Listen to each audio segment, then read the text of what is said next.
বৰক্ষেত্ৰৰ বিভিন্ন প্ৰান্তত জুবিন গাৰ্গলৈ শ্ৰদ্ধাঞ্জলি। দেশ তথা ৰাজ্যৰ বিভিন্ন প্ৰান্তৰ লগতে আজি নলবাৰী জিলাৰ বৰক্ষেত্ৰৰ অন্তৰ্গত মুগদীত জুবিন গাৰ্গলৈ শ্ৰদ্ধাঞ্জলি। মুগদীবাসী ৰাইজৰ উদ্যোগত মুগদী বজাৰ কমিটিৰ সহযোগত মুগদী বজাৰ জনতাৰ প্ৰাণৰ শিল্পী জুবিন গাৰ্গলৈ একাজলি শ্ৰদ্ধাঞ্জলি অৰ্পণ কৰে। শিল্পীগৰাকীৰ প্ৰতি শ্ৰদ্ধা জনাই প্ৰায় 200 শতাধিক অনুৰাগীয়ে মায়াবিনী ৰাতিৰ বুকুত শীৰ্ষক গীতটি আওৰাই অঞ্চলটোৰ বাইক সমতল উলিয়ায়। মৰমৰ শিল্পীগৰাকীৰ প্ৰতি গভীৰ শোক প্ৰকাশ কৰি গাঁওখনৰ প্ৰতিঘৰৰ পদূলিত এগছি বন্তি জ্বলাই আত্মাৰ সদ্গতি কামনা কৰে। সন্ধিয়া 6 বজাত সমূহীয়া বন্তি প্ৰজ্বলন আৰু পুষ্পাঞ্জলি অৰ্পণ কৰে আৰু এখন শোকসভা অনুষ্ঠিত কৰি সমূহ ৰাইজে একেলগে জুবিন গাৰ্গৰ মায়াবিনী ৰাতিৰ বুকুত শীৰ্ষক গীত পৰিৱেশন কৰি অনুষ্ঠানৰ প্ৰথম দিনাৰ কাৰ্যসূচী সমাপন কৰে।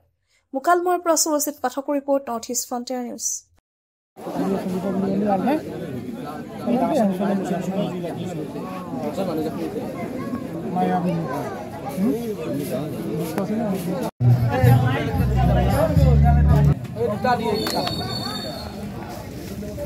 আজি আমি আমাৰ সকলোৰে মৰমৰ শিল্পী অসমৰ হাৰ্টথ্ৰব জুবিন গাৰ্গ আকস্মিক মৃত্যু আমি সকলোৱে মৰ্মাহত হৈছোঁ আৰু তেখেতক শ্ৰদ্ধাঞ্জলি দিয়াৰ কাৰণে আজি আমি মুগদীবাসী ৰাইজে লগতে ইয়াৰ আঞ্চলিক সমূহ ৰাইজে আমি লগ হৈ সমাবেত হৈ আজি সন্ধিয়া আমি আমাৰ মৰমৰ শিল্পীগৰাকীক আমি তেখেতক শ্ৰদ্ধাঞ্জলি যাচিছোঁ।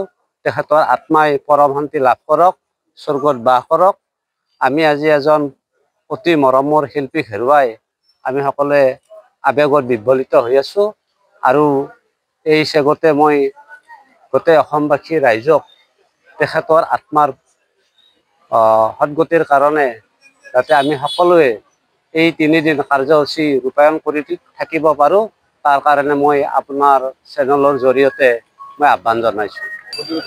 কাৰ্যসূচী হিচাপে আমি আজি সন্ধিয়া 5 বজাত শান্তি সমতল উলিয়াওঁ। তাৰে লগতে আমি বন্তি প্ৰজ্বলন কৰোঁ আৰু আমি মৰমৰ শিল্পীগৰাকীক আমাৰ ফুলেৰে আমি তেখেতক পুষ্পাঞ্জলি অৰ্পণ কৰিছোঁ। কাৰ্যসূচী আমি তেখেতৰ নশ্বৰ দেহ অন্ত্যেষ্টিক্ৰিয়া নহলৈকে আমি এই 3 দিন কাৰ্যসূচী চলাই থাকিম।